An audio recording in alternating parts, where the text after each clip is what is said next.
Hello everyone, my name is Roya, and today I am coming to you with the books I read in the first half of October. So the first book that I read in October was Tower of Thorns by Juliet Marillier. This is book 2 in the Blackthorn and Grimm series.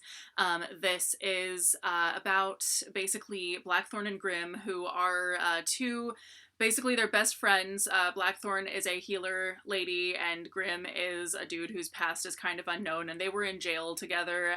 They got out of jail because Blackthorn made a deal with a Fae man who basically told her that she has to not refuse anyone's asking her for help, so she has to help everybody who asks her, and also that she cannot do anything for 7 years to seek revenge on the guy who basically got her husband and her baby killed. The book is kind of episodic a little bit in a way, because it follows like a different thing that happens that they go and investigate. So in this book, basically there's this lady who says that for the past couple of years this monster has just been in her tower, and it just shows up, wails a whole bunch, and then goes to bed pretty much when the sun comes up. And so Blackthorn comes with her, tries to investigate, but it seems like the woman is not being entirely honest with her. So I think that, you know, this is a really good book. It definitely, I really like this series and how it kind of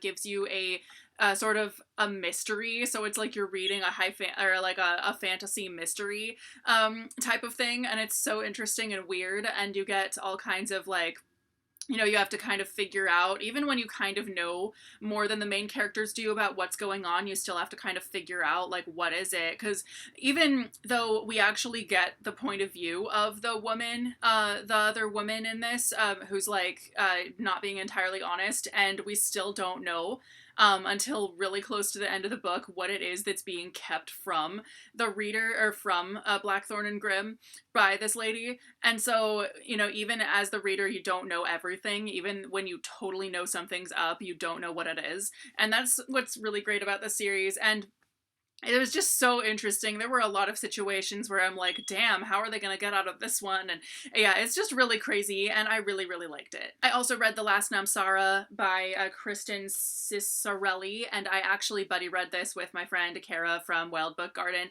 and we both kind of didn't really like this book that much, so it's kind of disappointing because I've heard such good things about this book. I've heard that it's really good, and like, it started off really good. You know, the first couple of chapters are very conflict packed, and I'm just like, damn, what's gonna happen? But it really fell flat, and I think a lot of it is just how underdeveloped a lot of the characters and the world building and the storyline kind of are, because it's not like there's anything bad about it per se. Like, none of it really jumped out at me as like, damn, this shouldn't have been in here. Like, there's nothing bad, like blatantly bad about anything in this book. It's a perfectly good book and everything, but the whole thing just really made me not care about anything going on. And so the main character is really one-dimensional. I like how she's like a really hardcore chick, but she's literally just a tough chick, and that's her whole personality. And then the love interest had actually no personality whatsoever. He had less personality than anyone else in the whole book. He really likes the main character right from the start. Like, he's attracted to her right from the start. So there was no like build up, no kind of why is he attracted to her, nothing. It was just, the attraction was just there, and that's it. And yeah, and like he had no personality, so I just did not get it at all.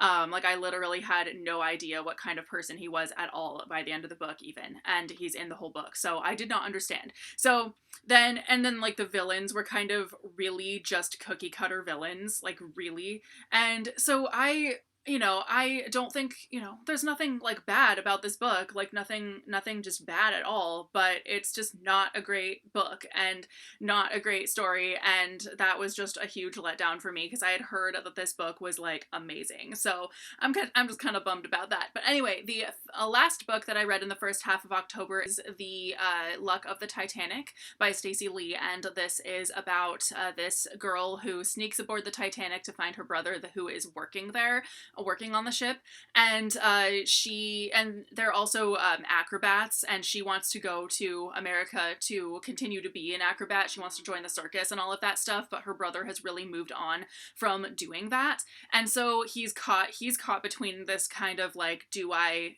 help her achieve this, or do I just not?